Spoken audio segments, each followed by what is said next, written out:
She deliberately uses cold water to bathe her paralyzed husband. Before she's even finished, she steps out to call her lover, leaving her husband alone in the freezing bathtub. Her husband can't take the cold anymore and has to drag himself out of the tub. Soon after, Mimi brings her lover home. She acts intimately with him, as if Oscar doesn't even exist. Despite Oscar's rage, he's completely powerless to do anything about it. Mimi and her lover walk into the bedroom together. In that moment, his heart breaks beyond measure. The next day is Oscar's birthday. He hopes Mimi will stay home with him tonight, but Mimi has already made plans with 2 other men. They're going to work out together.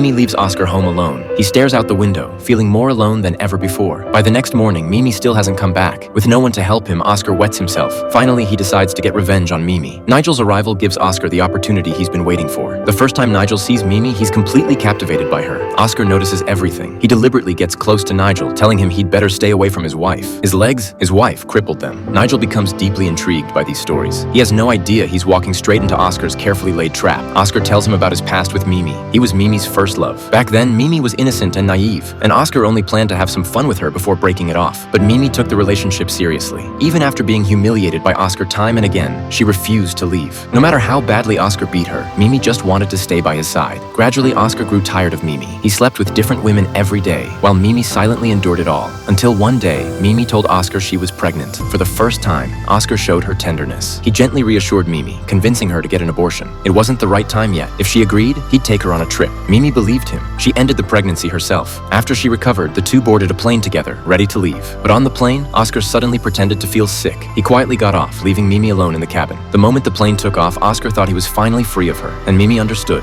She'd been completely abandoned. That evening, Oscar had his arms around 2 women, planning to take them home to work out. But while crossing the street, he was hit by a car. His legs were completely shattered. When Oscar woke up in the hospital, Mimi was standing in front of him. Oscar desperately needed care. He assumed Mimi still couldn't live without him, that she'd stay like she always had. But this time, all Mimi had left in her eyes was hatred. She took Oscar home. Everything Oscar had done to her, she now did to him. After hearing Oscar's story, Nigel becomes intensely curious about Mimi. Oscar originally planned to manipulate Nigel into falling for Mimi, so that Nigel's wife would be the one to take revenge. But then he discovers Mimi has actually fallen for Nigel's wife. Oscar hands Nigel a gun, telling him to take revenge himself, but Nigel can't bring himself to do it. In the end, Oscar has to take matters into his own hands. This twisted relationship finally reaches its end. Oscar and Mimi's story teaches Nigel and his wife something important. What marriage really needs to survive isn't passion, but acceptance of the ordinary.